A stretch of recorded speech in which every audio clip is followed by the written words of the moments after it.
record before I started that one, so. All right.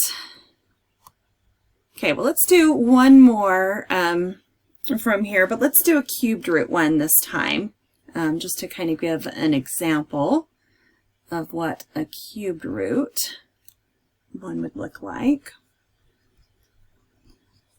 So what if we have the cubed root of 375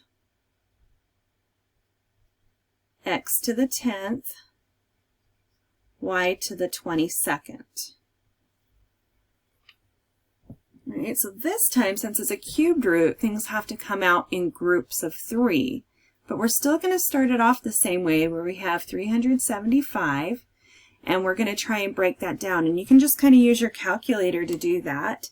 Since it ends in a 5, right, divisibility rules say anything that ends in a 5 is divisible by 5. So if I divide that by 5, I get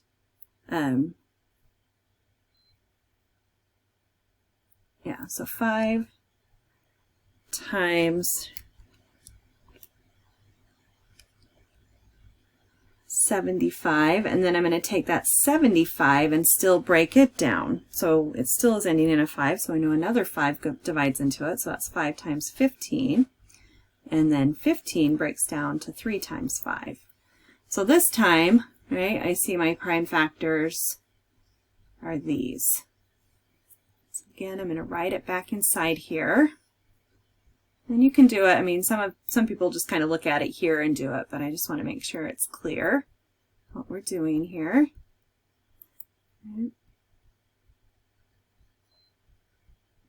All right, so this time, right, I see that I've got 3 5s that get to come out, but that 3 has to stay inside. Now remember, we're using whatever that, it's called an index of our radical, right? Whatever that root is telling us how many of the same we need. And so 5 gets to come out, right? Let's see what else gets to come out. We know that we have cubed root of 3, right? 3 is still stuck inside there. But let's look at the x's now. So x to the 10th, right? Since it's a cubed root, we're thinking to ourselves, how many times will 3 divide into 10? Right? And 3 divides into 10 3 times with 1 left over. So that means x to the 3rd, right, is coming out. 3 of those x's are coming out, but 1 is still stuck inside. All right, do the same thing with our y's. How many times will 3 divide into 21? Or sorry, 22. Goes in 7 times with 1 left over. All right, so this time we've got y to the 7th and then a y left inside. All right, and make sure you have that cubed root there. And so that would be our answer on this one. We're just taking out anything that has 3 of the same. All right, that's what it's meaning by simplifying. All right, what questions do you have on that one? Is that making more sense, Autumn? Yeah, that one makes more sense. Okay.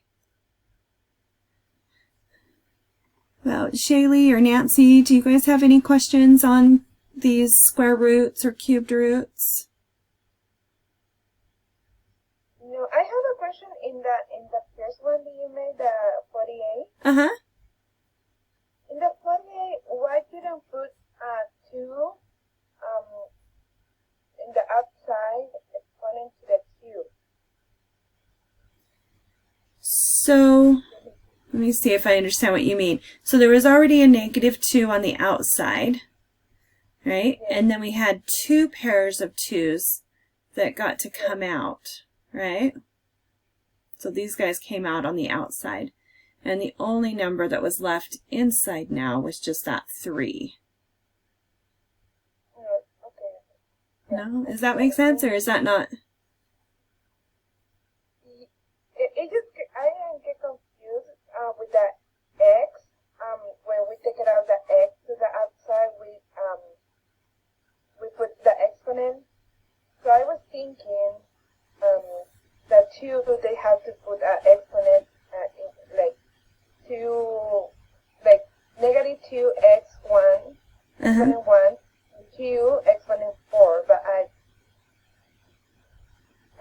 was completely wrong. Yeah, so you're just thinking of how many groups of 2 can come out. Right? So that's why I'm circling them here in groups of 2 to help you see that.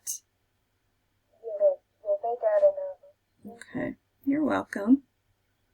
Good question though. You know, it's good to just get things clarified because sometimes like one little thing can trip you up and then you're like, what am I doing? So, all right. Well, I think, were there any others? Let's see. Nancy, did you have anything that you wanted to ask about?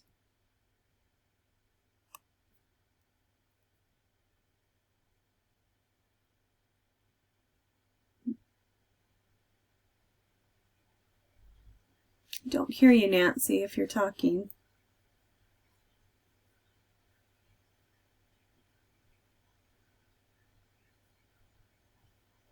All right. Well, I guess maybe speak up if you do have a question on some of those.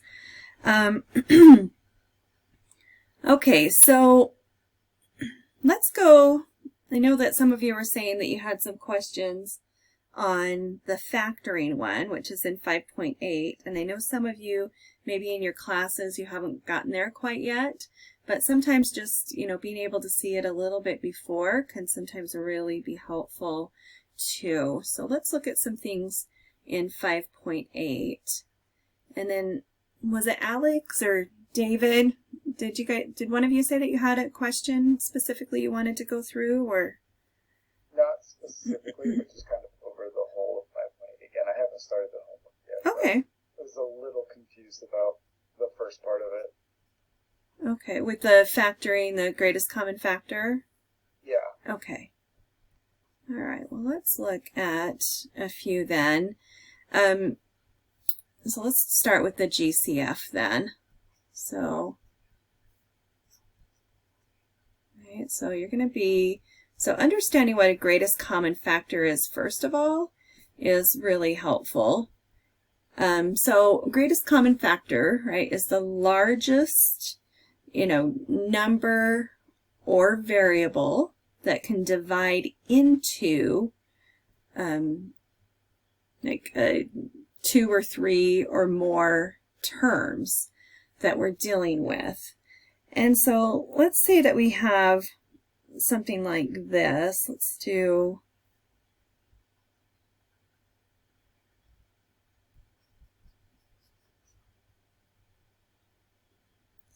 with this one. This one's not too crazy yet, but some people maybe haven't, started this yet. So when we're trying to factor out this GCF, you're first going to want to look at just your numbers, right? So I'm just looking at 9, 3, and 6.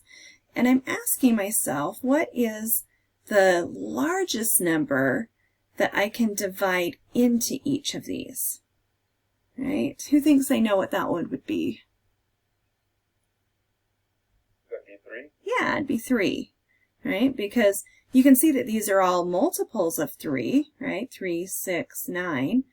But 3 is the biggest number that can divide into all of them. So 3 is going to be part of my GCF. So I'm going to write my GCF over here first. All right, so 3 is the number part. Now let's look at the letters, the variables here.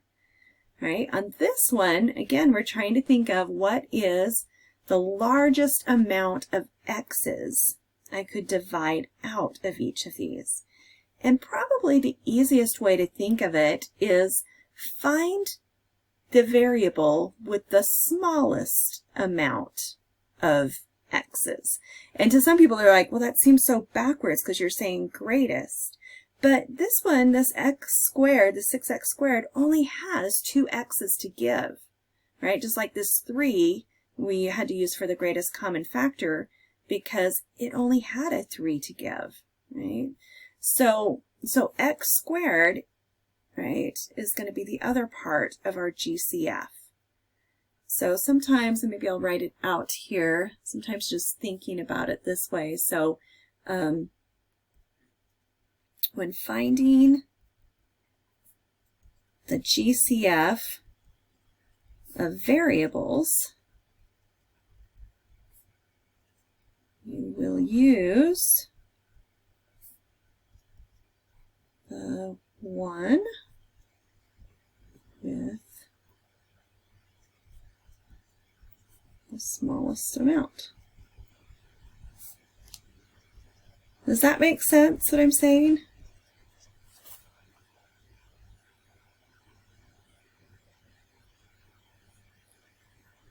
Yes, but does it matter that 2 can't divide into 5 evenly? Yeah, so think about it this way. So I'm going to show you this as a division, okay? Because really what we're doing now is we're dividing each of these terms by 3x squared. So we figure out what our GCF is, and that's what we're dividing each part by. Okay, and so when we do that, well, 9 divided by 3 is 3. And then let's look at just this part right here. So what's x to the 8th divided by x squared?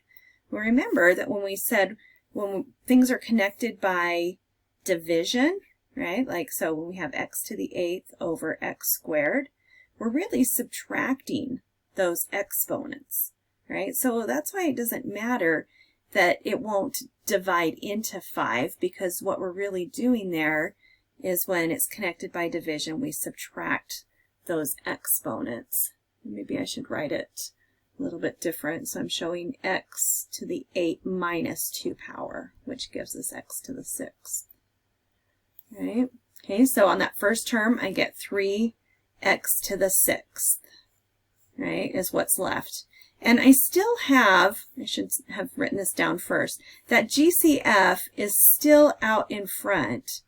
We're dividing this out, so it's still part of my answer, but sometimes it helps students just to write that 3x squared underneath of them, but it still is part of my answer, so make sure you have it written there also. Okay, now let's look at this second term. All right, so now 3 divided by 3 is 1.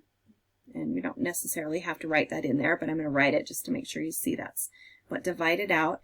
And x to the 5th divided by x squared is x to the 3rd, because I'm subtracting those exponents. All right, and then the last term, 6 divided by 3 is 2, and x squared divided by x squared is just 1, right? Anything divided by itself is 1, so there's no x's left on that. So this would be my answer. Okay, how could I check that I did the factoring correct? Anybody know? Distribute the 3x squared. Yeah, remember this is just, so remember when we talked about multiplying, right, these through, this is now just undoing it. So anytime there's a way to do something in math, there's always a way to undo it. So I always tell my students, you know, check it if you're not sure, right? So the check is going to be distributing these back through. So 3x squared times 3x to the 6th is 9x to the 8th. 3x squared times x to the 3rd is 3x to the 5th, and 3x squared times 2 is 6x squared. And then I can say, oh yeah, that is what I started out with to begin with, and so I know that I did that factoring correct just by checking it by distributing.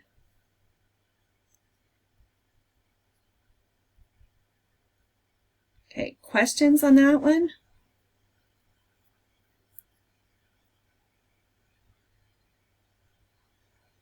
Nope, that makes sense. Thank you. Okay, let's do another one. This one, sorry, I've got some kind of a frog in my throat today. I can't clear it, it seems like.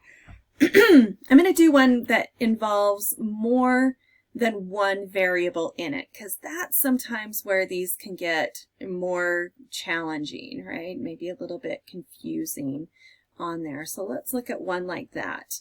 And so what I'm going to have you do first is I want you to see if you can figure out what the GCF is before we start doing anything else with it. Okay, so I am so sorry. My heavens. All right, so let's do 18x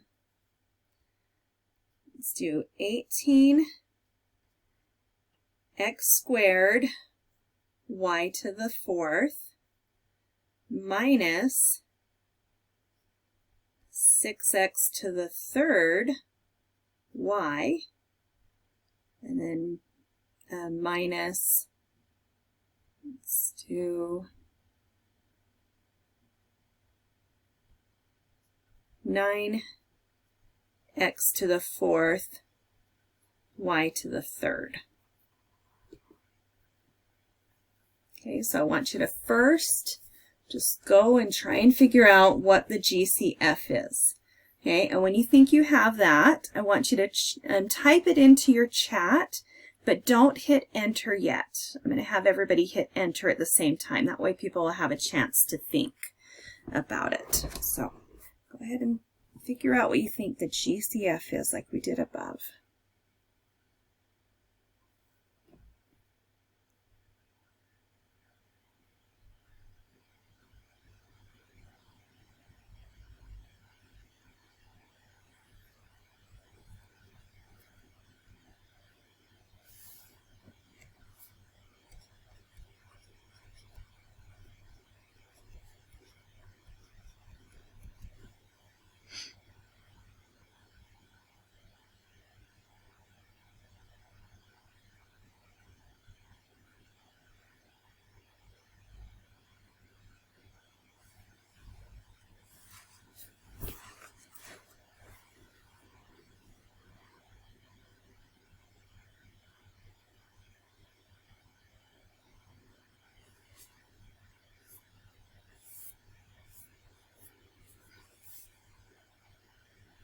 Okay, and press the little hand raise button when you have an answer for the GCF, just so I can see where people are at.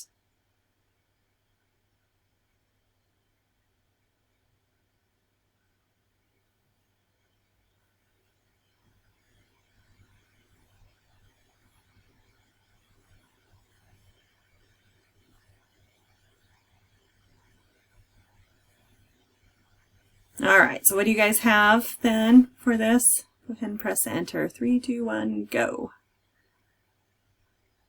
All right, so I got a few different answers there on this, so that's why I wanted to talk about it, just to make sure we're clear on it.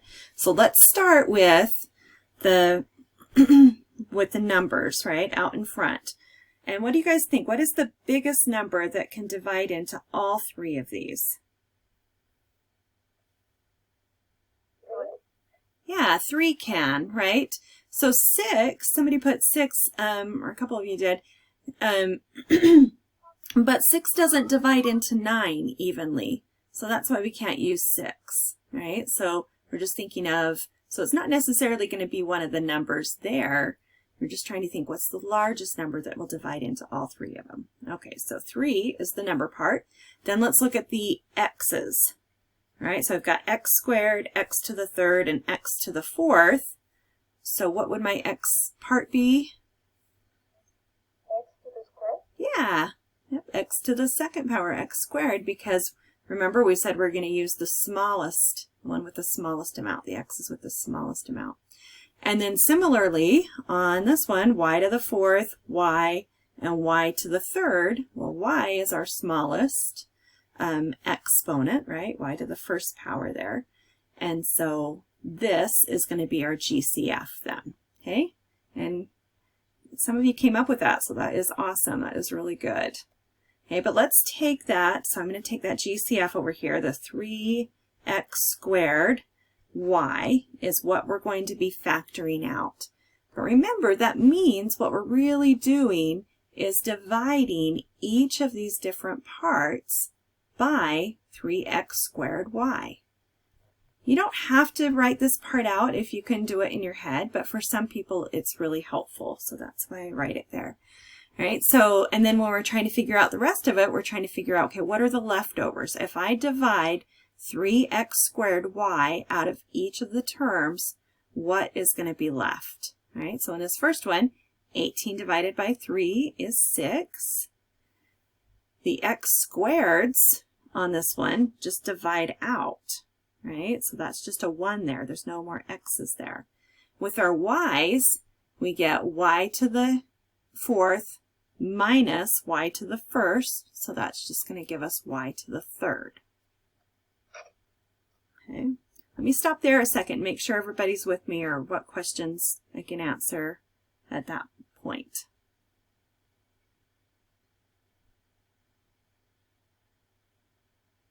Okay, let's keep going then. So on the second one, we'll do the same thing. Negative 6 divided by 3 is going to give us a negative 2. So make sure you have this minus 2 here. All right, with our x's, x to the 3rd divided by x squared just leaves 1x there.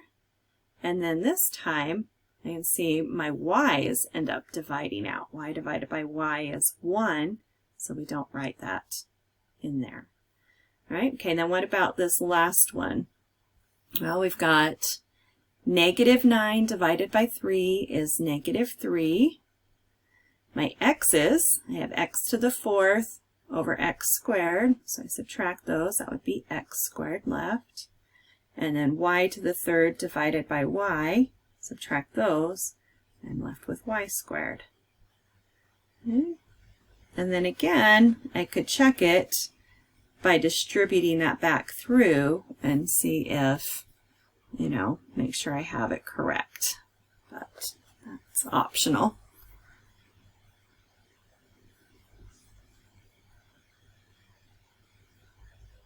All right, is that making more sense on those factoring out the GCFs? Yes, but I have another question in the other one. I don't know if when we do the factoring, we have to do the other one like we put in like in 2 parts. The other type of factoring? Yes. Yeah, were we putting it in 2 different like parentheses like this? That? Yes. Okay, yeah, we're going to talk about some of those too. But everybody's good with the GCF stuff? Because none of the rest of these, you can't take what's inside, what's like left inside here, and break that down any further. And you can't do that with these either. But if you can, then you'd want to take it further. So we will definitely do some like that also. Okay. So how we know if we can do the next step or we just stop in that thing? Well, if it says just factor out the GCF, then you know that's all you're going to be doing, and then leaving the rest of it the same. If it says factor, then it could be, that you have to take out a GCF and go further. But let's look at some of the ones like where it would factor more, and then I'll combine the 2 together so that you can kind of recognize when those are, because neither of these do, so it's kind of hard to recognize, that they do or don't. So we'll kind of compare and contrast there to help you see it. Okay. Thank you. Yeah. So let's look at ones like this now. So we're just going to, so if it just says factor, and it gives you a trinomial. Remember, trinomials have 3 terms in them. So like if we have x squared minus 5x minus 36, then this is where we're going to try and break these down, right, to be in these. And I mean, sometimes there's another instructor, and she has this little song that she sings with it. I wish I had a good singing voice and knew the song, but she she says, look at this. Don't they look like a hippo butt? You know, like if you're looking at like the back of a hippo. And so when she is factoring, you know, she's just like, okay, let's just go straight to hippo butts, you know. And so then, you know, okay, I've got to draw out these little parentheses there to get started. Okay, so once we draw our parentheses down, then we're going to ask ourselves, what times what is x squared? So we'll start off with that first one. And so x times x will give me x squared. So I put those in the first place of each of those parentheses. And then this part is where it's kind of a little game that we start playing. So we ask ourselves, what multiplies to be negative 36, so whatever this last number is, that adds to be negative 5. Right? So in our mind, we're trying to think of, okay, what multiplies to be negative 36 adds to be 5. And there's a lot of different ways that you can write it down, and maybe, you know, you've seen it from some of your instructors and stuff, but I'm just going to write this over here so we can remember what we're trying to find. So it should have been negative 36. All right, so if I'm trying to think of all my possibilities, right, for negative 36, and some of you might recognize what it is right off, but some of them aren't going to be as noticeable. So let me show you. I just always say work organized, right? So I'm going to say, okay, well, I know 1 times 36 is 36. I'm kind of forgetting about the negative just for a minute here. It'll come back into play in just a second. And then I'm thinking, is there 2 times something that's 36? Yeah, 2 times 18. All right, and then I continue down. Is there 3 times something that's 36? Yep, that would be 12. All right, is there 4 times something? All right, 4 times 9. Is there 5 times something? Nope. 6 times something? Yes. All right, and so when I work organized like this, I can make sure that I get all of the factors that make this up. But since it's a negative number, that means one factor or the other has to be a negative, right? Because a negative times a positive gives me a negative. So one of these has to be negative. And so I'm trying to think, okay, which of these could I add or subtract together that would give me a negative 5? What do you guys think there? Which would that be?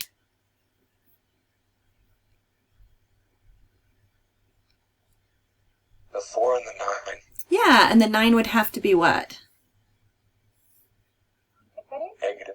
Yeah, that one would have to be negative, right? Because I want it to end up being a negative 5. So if I'm thinking, so 4 times negative 9 gives me negative 6, but 4 plus negative 9 will give me that negative 5, which is what I'm looking for. Okay, and so then these become my numbers that I put in my parentheses here. And I have to keep whatever, you know, positive or negatives with it. So since this is a positive 4, I'll put plus 4 in one of the parentheses and then minus 9 in the other parenthesis. So it really just becomes like a little game. What multiplies to be this last number that adds to be that middle number. And then again, to check it, you could always FOIL, right? So that's that. Do the first, right? So x times x is x squared. And then x times negative 9 is negative 9x. Then I do the inside, be positive 4x. And then the last, 4 times negative 9 is negative 36. And then this simplifies to be what we started with up here. Right? So I can see that I did that factoring correct. So this is my answer. Okay.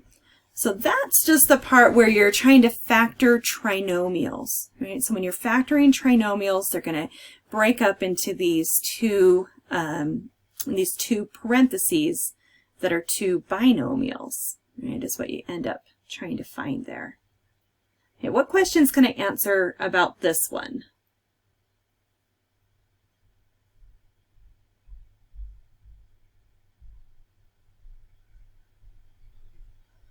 Okay, let's look at another one then. How about if we have Let's try this next one. So sometimes it will say something like factor completely. And when it says factor completely, that's usually a really good hint that you're actually going to be factoring out a GCF and then factoring the trinomial, right? So let's look at this one and see what we can do here. So if it says factor completely and we're given x to the third plus 2x squared minus 35x. All right, so always look for greatest common factor first.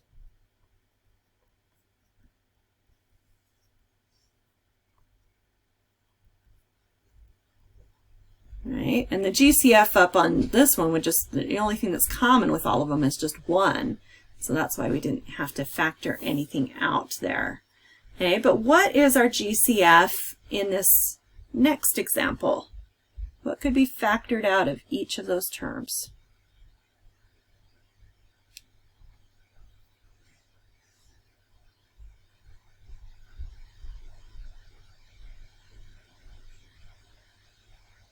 Okay, x, yeah, so some of you are chiming in and saying you see x is the greatest common factor. So x, right, is what we're going to factor out of each of these terms. So when we divide this by x, we're left with x squared. When we divide this one by x, we're left with 2x. And when we divide this one by x, we're left with negative 35. Okay, and so now we can see, all right, so I still have this x on the outside. That's still my part of my answer. But now, do you see how this x squared plus 2x minus 35 kind of looks like this one that's up here, where we have something squared, and then we got the x in the middle, and then the whole number on the end. Where up here, we had some crazy stuff going on, right? We've got a y to the third, we've got an x in here, so we've got more than one variable, and it doesn't really have this kind of look to it. So that's how I could tell, like, right off that that wasn't going to work. And same thing kind of up there. Okay. So now we want to take this further. So again, you're asking yourself, right, what multiplies to be negative 35 that adds to be 2? Right, so you're thinking of what times what is negative 35. Right, and maybe some of you are able to come up with it right away. You're like, okay, well, you know that 7 times 5 is 35. And in order for me to get a positive 2, I need my bigger number to be positive. So I'm going to have 7 times negative 5. Right, because if I do 7 plus negative 5, that gives me a positive 2 that I'm looking for in the middle. Does that make sense so far? Okay, so I want you to tell me what the final answer would be. So don't press enter yet, just type it in your chat box. Give everybody a little bit of time to think about it.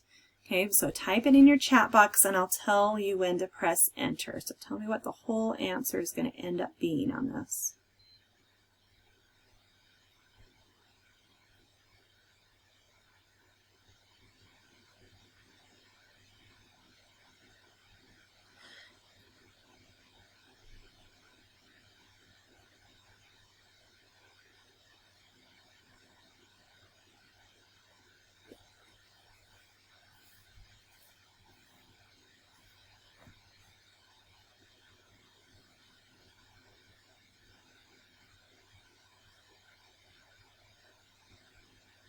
All right, hopefully everybody has that typed in your chat box now. Okay, let's try this. So 1, 2, 3, hit enter.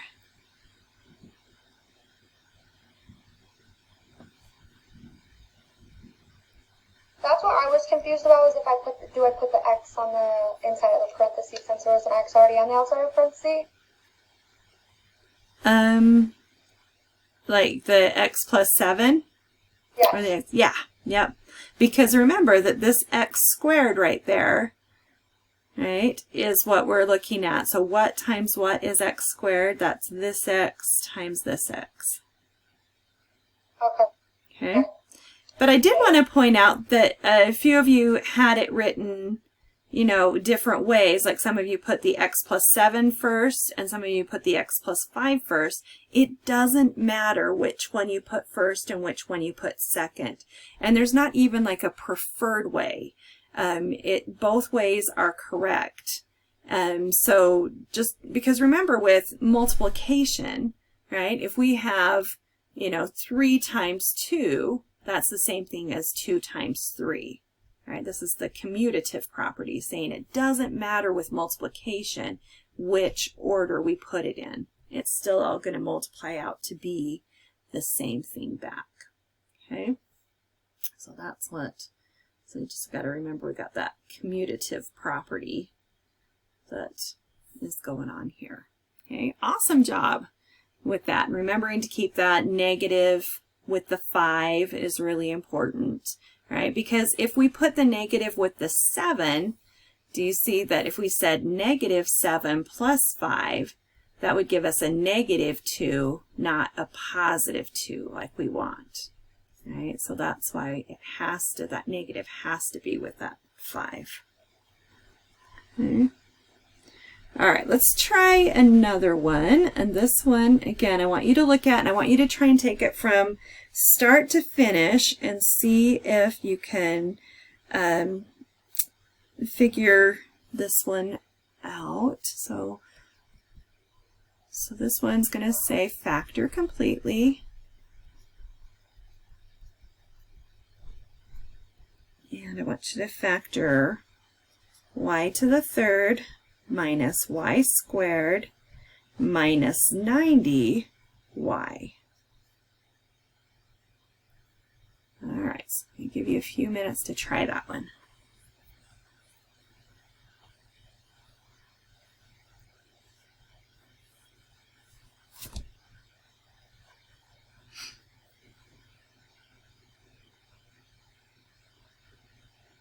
Make sure you remember to look for GCF first. Okay, so a little hint there, just in case there is one.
And raise your hand when you think you have that completely factored, just so I know.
raise your hand if you're feeling stuck.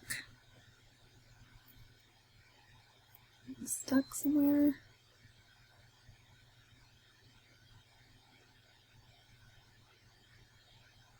Okay, maybe let's try and look at this one together. So, David, you said you were able to complete it. So tell us what you did first. Where did you start? I factored out a y. Okay. And then that left you with y squared minus y minus 90, right? Right. Okay, then what did you do from here? Well, I knew that 10 times 9 is 90. Uh-huh. And so there's a negative 1y in the middle. Mm-hmm.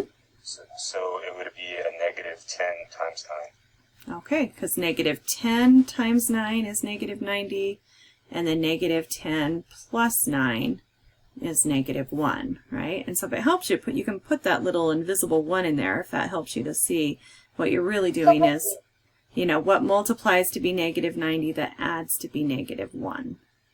What was that? Okay, so that's where I'm getting confused at, because, like, I can figure out, you know, like, what times what is the number, and then I knew to factor out the y. Uh-huh.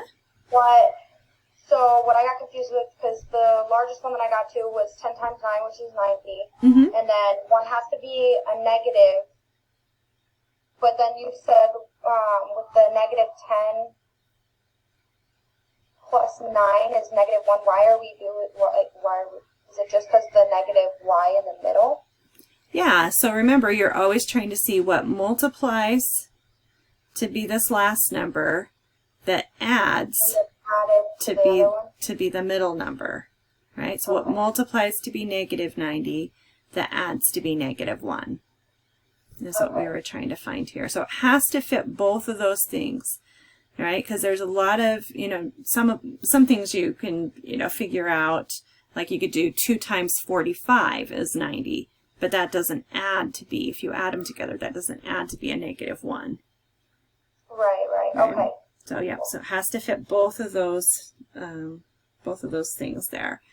All right, and then from there, once you find those, right, remember that your y is still on the outside. Don't forget about it. It's really easy to leave that off in your answer. And I would bet that there's going to be something like this on your quiz that you're going to be taking. And I'd say one of the most common things that happens is people forget about that y out in front and just put, you know, the parts that are in parentheses here, right? So we're thinking what times what is y squared, and that's y times y.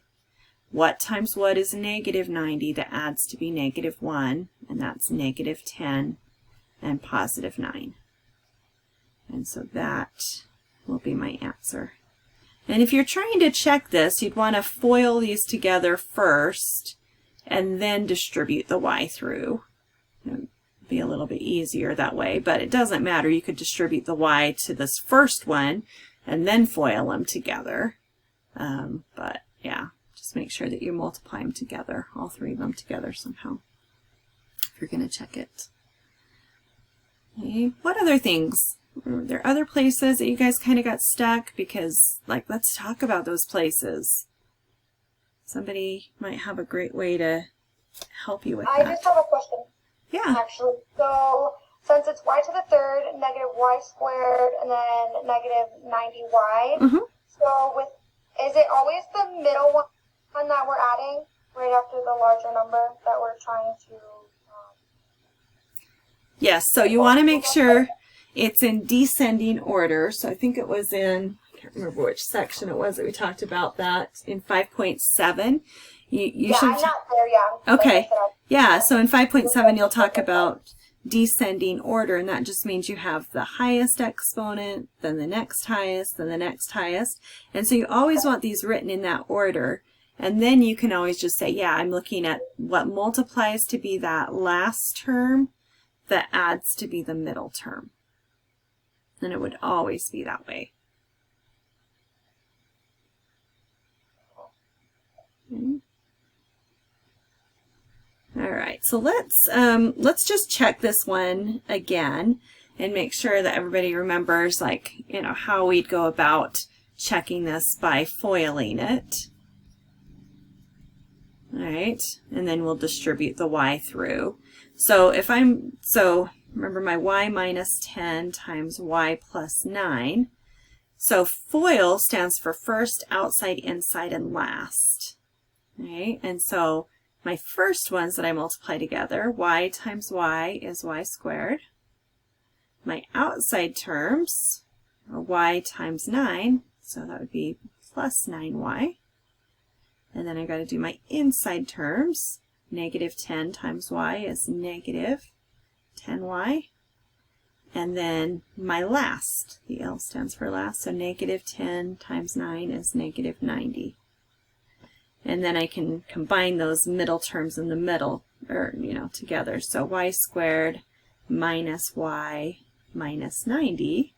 But then I still have that y on the outside, right? If I'm trying to get it back to where I started, after I FOIL that together, then I would distribute that y through to everybody again, which would give me y to the third minus y squared minus 90y. And then I can see, yep, this is, right, what I started with when I was asked to factor. And so I can tell, yep, this is going to be what my answer is in factored form. Okay. So just foiling and factoring, you got to remember those are just undoing each other. Okay? So yeah, so first, outer, inner, last. Perfect.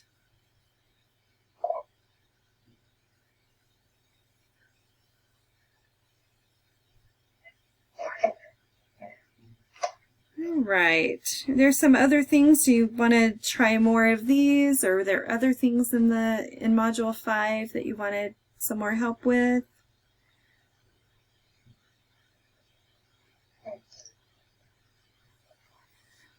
Maybe let's try one with the Pythagorean Theorem, because that is definitely something that will come up, and oftentimes it seems to show up on the final exam too. So let's make sure everybody remembers this. So the Pythagorean Theorem says a squared plus b squared equals c squared. But you can only use the Pythagorean Theorem with right triangles. And a right triangle means that one of the angles has a 90-degree angle in it. And so then on this, when we're looking at this longest side, the side that's opposite our 90-degree angle, is called the hypotenuse. And then our other two sides that connect that 90-degree angle together are called legs. Right? They're called the leg of the triangle. And so our legs are our A and our B, and our hypotenuse is C.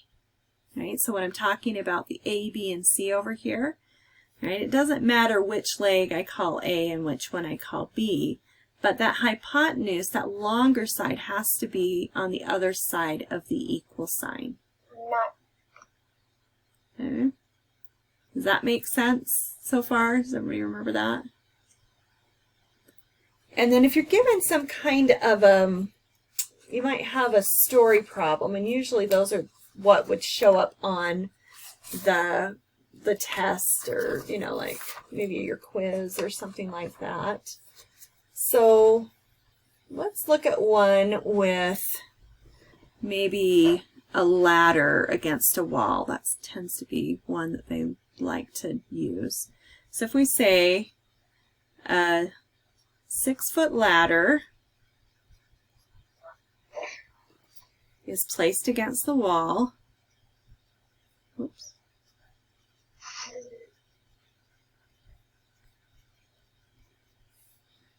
Right. It is, well, maybe I'll say it a little bit differently. The base of the ladder, maybe more specific. The base of the ladder is 2 feet from the wall. How high up will the ladder reach?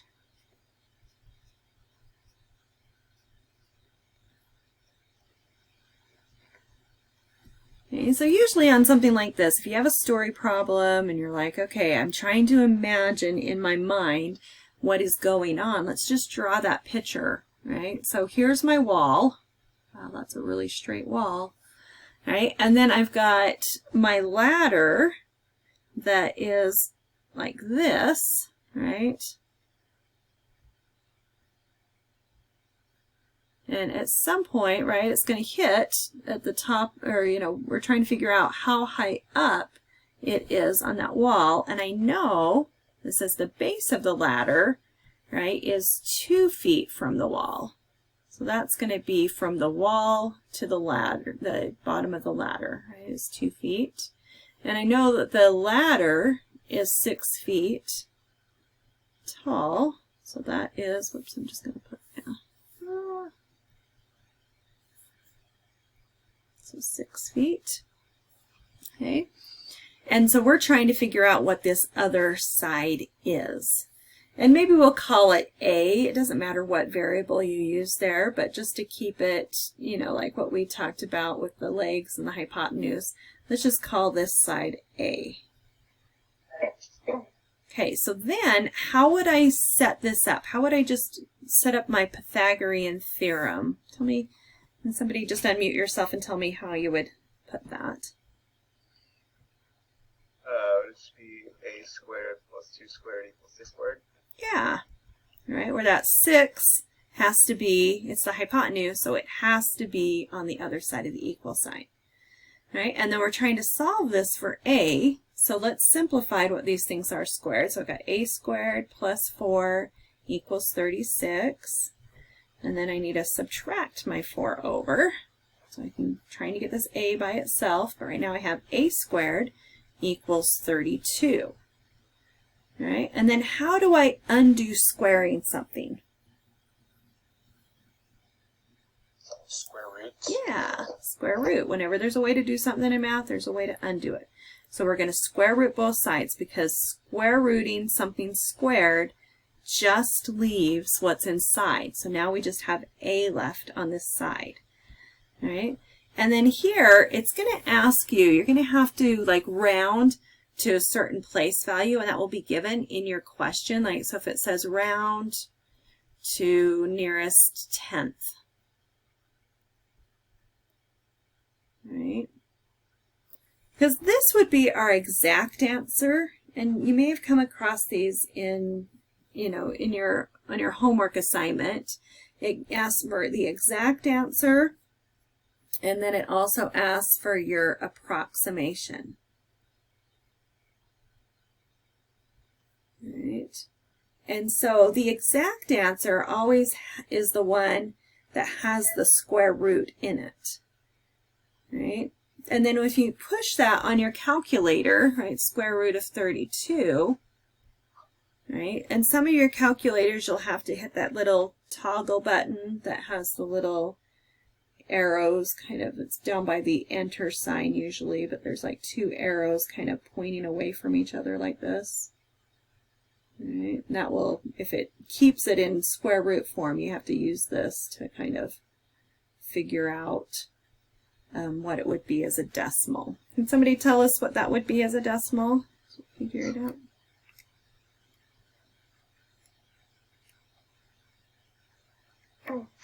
5.65868.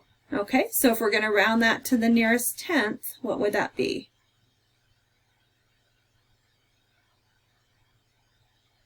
5.7. Yeah, 5.7. Right. So, and that makes sense, right? We'd expect our answer to be smaller than our ladder, because it's not going to be able to, if the ladder was, you know, like right against the wall, it would reach up 6 feet. But if it's, you know, slanted a little bit, it's not going to reach as far up. Okay, so be really careful also on your quizzes to make sure you're noticing where it's saying to round, because some answers say to round to the 10th, some say to round to the 100th, and it'll mark it wrong if you don't round, round it to the correct place value there. So I just want to make sure that that's clear. I actually understand this, except that when it comes to the problems, written problems, I do get kind of confused sometimes with the wording. The wording of this story problem? Yeah, not with a specific one, but I do get confused with some of them. Yeah. Were there any specifically in this chapter that you came across? I think I only left like 2 that I didn't get because I didn't understand what it said. Okay. And sometimes it's, I think the only story problems you're really going to have on Module 5 are just going to be Pythagorean Theorem ones. So, like if it's talking about the other ones that might get confusing to some people, if you're talking about like a television screen or like a monitor screen or something like that, remember that like if it says, let's say this is a TV and this is like a 55-inch TV, right? Well, that 55 inches is the diagonal, right? So that's the diagonal length. Oops. So that's where some people get a little bit confused in it, because that 55, oh my goodness, that was really awesome. That 55 is going to go from corner to corner, right? This is 55 inches. And then maybe, it'll say something like it's, it's 45 inches wide or something. How tall would that be? I'm just making up these numbers, so these aren't going to be like, correct to aspect ratios, but that's might be what it's saying, like how, find how tall it is, or they'll give you how tall it is and they'll ask you how wide it is. But those are the only kind that I can really think of that were on this. Can anybody think of any other types of story problems that you came across in your homework? They had one about a field. Oh, a field. If you were at a field, and what is the distance to walk corner to corner? Okay. Yeah, so that would be another one to kind of think about, right? So if it was, so again, if it says there's a rectangular field. Yeah, there's a rectangular field. 5.6. Okay. Yeah, this is 5.6. So yeah, I would say just kind of, go through those. And if you have, questions on some of those specifically, then just reach out to me and let me know. And every Wednesday evening, I'm going to be holding office hours where you guys can just come and ask me questions too. I tried to send it out. I thought I had sent you guys things earlier, but maybe I didn't. And so I got one last Wednesday, but I got it late. Well, what hours do you do it? Because I have English on Wednesdays. I have it from 5 to 7 p.m. Is that when you have your English class? Yes, I start at 5:30, 5:36. I can probably pop in for a little bit. Okay, yeah. If you just have, and people just kind of come and go, just ask their questions and go, so it's not like a big, you don't have to stay the whole time. It's just kind of, you come in, if you have a question for me, I can work through it for you and help you with it. So, okay. All right, is there any other things that you want to talk about? We've kind of hit on quite a few of them between last week and this week.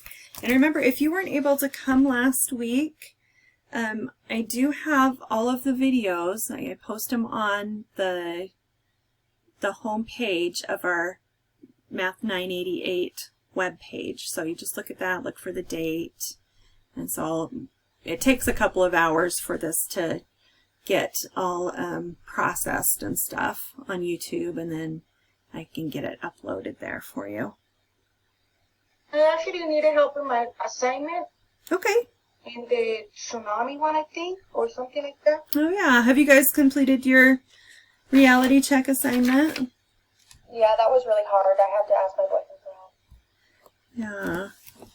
Okay, well, let's look at that one then, and that might be all we do for the rest of the time. Let me write down everybody that was here to make sure that I get your attendance on there. And then if you don't have any questions on the reality check or anything else, then just say we're done for the day.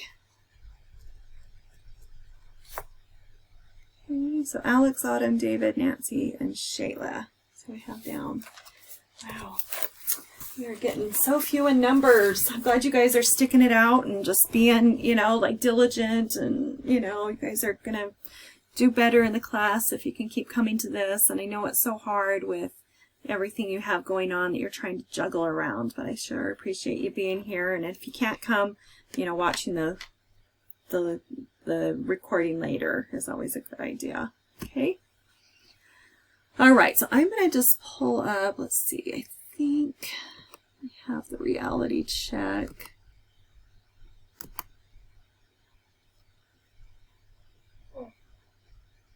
Didn't put there. Let's see.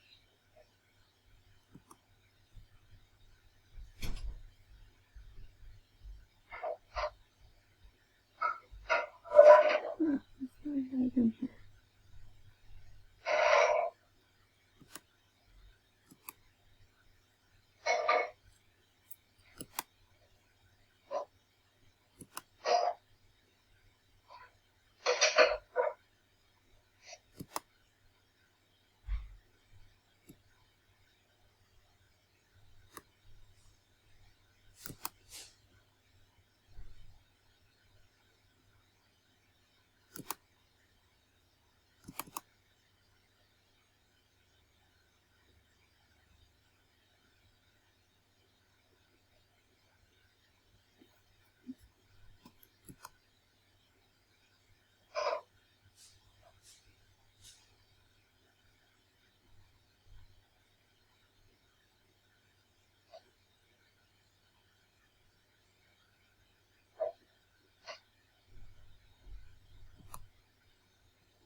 Hello? Yeah, sorry, I'm trying to pull it up on our... Okay, I'm here like...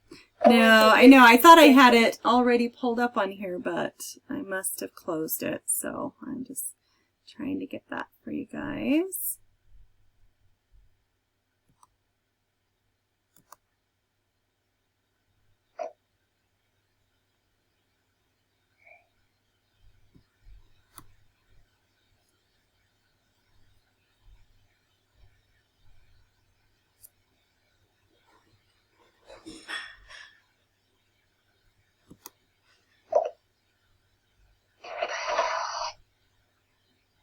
Okay.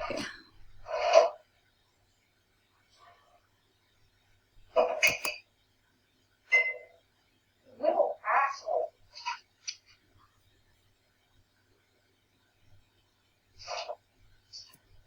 All right. Do this over some. Oops.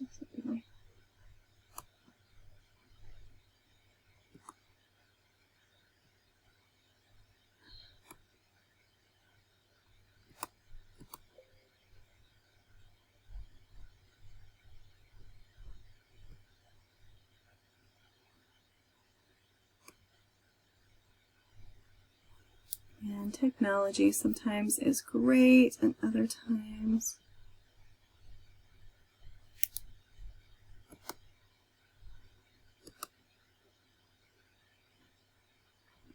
There we go.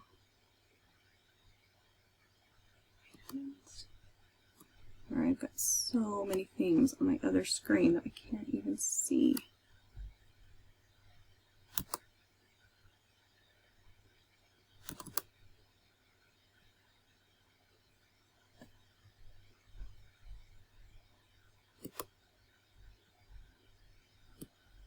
All right, I was hoping I could just insert it right in here, but it's not playing nice, so we will just talk about it here. All right, so with our application, right, with the tsunami, this equation, and I know it looks kind of weird, but don't get too, overwhelmed by the look of that equation. We're just saying that S of D is the speed in meters per second, and D represents the depth of the water from where that tsunami starts, right? So when the ocean floor is moving, right, they're saying, okay, when it's at a certain depth, right, they can figure out how fast that is going to be moving, and so it's going to determine the speed of it. And so on the first one, right, it just says to use that formula to estimate a tsunami if the disturbance occurred at an ocean depth of 4,500 meters. So 4,500 meters is the depth of the ocean, all right? So in our equation, we're going to put that in place of D because it says D is the depth of the water. So go ahead, and so when you put that in, right, you're doing 9.8 times D, and then you'll find the square root of that. And so on some of your calculators, you'll have to multiply the two numbers together, then take the square root. Some of you will be able to just put that, the square root, and show those two things multiplied together inside. So we've got to just figure out one way or another, make sure you know how to do it on your calculator. And then when somebody has an answer, let me know what you're thinking that is.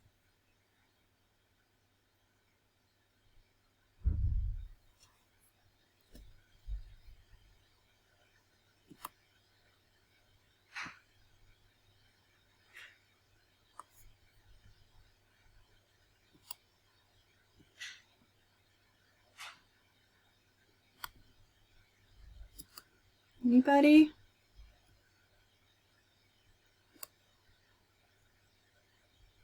Are we dividing it? What does it say in the formula? What is the formula telling you to do? It's telling me to divide it.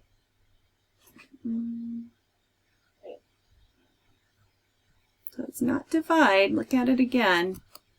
All right, so if we have this, I was trying to get a place where I can write over here. So if it says, so here's our formula, right? S of D equals the square root of 9.8 times D.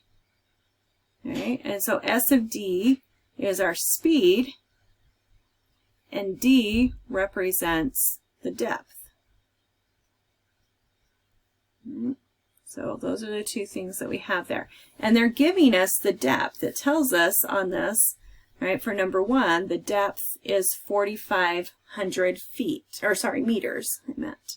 So we're going to say S of D equals, well, I guess really we're putting that, I'm just going to put it like this.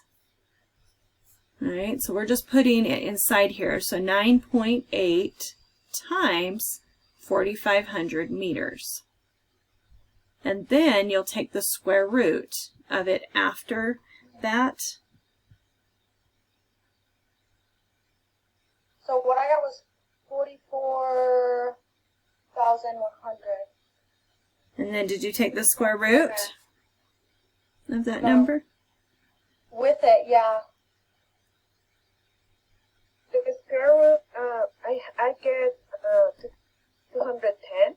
That's what I got too. Yeah, that's what you should get. It's 210. And 210 what? Like, what are we talking about here, right? Remember, we're... M/S. The what? The M/S.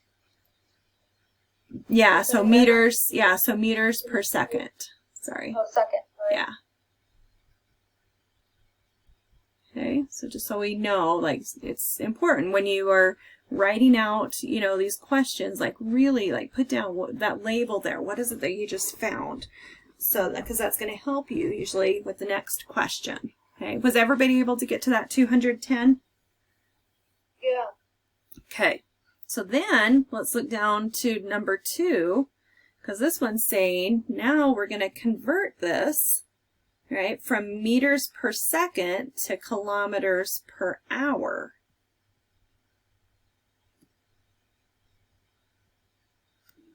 Right? So we're going to multiply? Yeah, so we're going to multiply those together.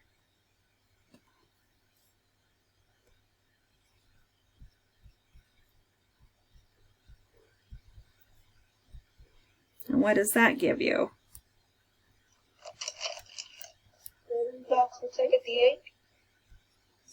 756, I think is what it should give you. Yeah. And that is now kilometers per hour. Right? So we just changed from meters per second to kilometers per hour. Because that's usually, I mean, especially when you have far distances, long distances, you're not going to be measuring those in meters. You want to measure those in kilometers, right? And so that's why we want to kind of change this here. All right, then on number 3, right, it says now we're going to try and figure out, you know, something. So let's say that there was, you know, a tsunami and that started in Alaska, and how long would it take for it to reach, you know, California? And they say that it's 2,700 kilometers away. So we're trying to figure out the time, right? So I'm going to put that here, like time is what we want to know. And we're given that it's 2,700 kilometers away. So how do you think we'd go about doing that? It's divided by 756 kilometers per hour. Yeah, so we're going to do 2,700 divided by 756. Because remember, this was in kilometers per hour, right? And then this is in kilometers. And so what really happens is those kilometers are going to cancel out, and then you're just going to be left with hours, which is what you want. All right, so you're going to be left with your time there. Okay, and so what do you get when you divide those? 3.579428571. Okay, where does it say to round to? To 3.6. Yep, so to the nearest tenth, right? Is what you want to round to. So put down 3.6 hours? Is that what it rounds to? Yeah. Okay. All right, and then number 4 is just kind of a little reflection part. So how might knowing the answer to Okay, so I that? got something different. Okay, what did you get? The 27 over the 556, and then I got 3.57. So maybe I rounded it wrong. Right, because you need to round to the nearest tenth, not to the nearest hundredth. It's 756, not 556. Oh, did she say 5? Yeah. Oh, sorry. Okay, I got that part wrong. Oopsie daisy. I misheard that. Thank you for catching that.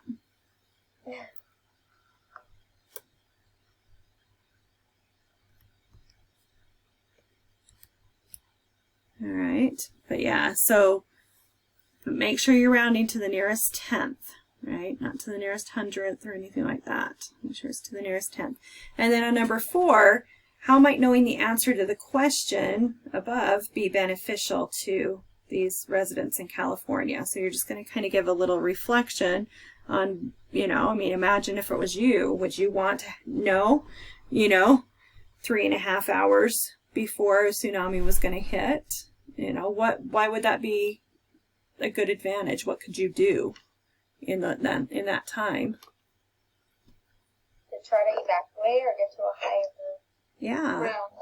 Yeah, exactly. Yeah, I said they can decide whether they need to walk or run. I like that. Very true. Do I need to run to higher ground? Or I like that. Yeah, so that gives them some time, right? So I used to live in Hawaii, and there were, they actually had tsunami sirens, you know, that would come on if there was a tsunami warning. And so it was just kind of interesting, although there was never anything bad when I lived there. You know, one time they thought it was going to be bad, And so they had like the news, like watching the shore, you know, waiting for these big waves to come in, and then nothing. Like it was kind of funny, like, you know, all this, you know, media build up and then absolutely nothing. So I was like, oh goodness, that's kind of hilarious. But yeah, but it still was nice because I wouldn't want to be on the beach if I knew a tsunami was coming, right?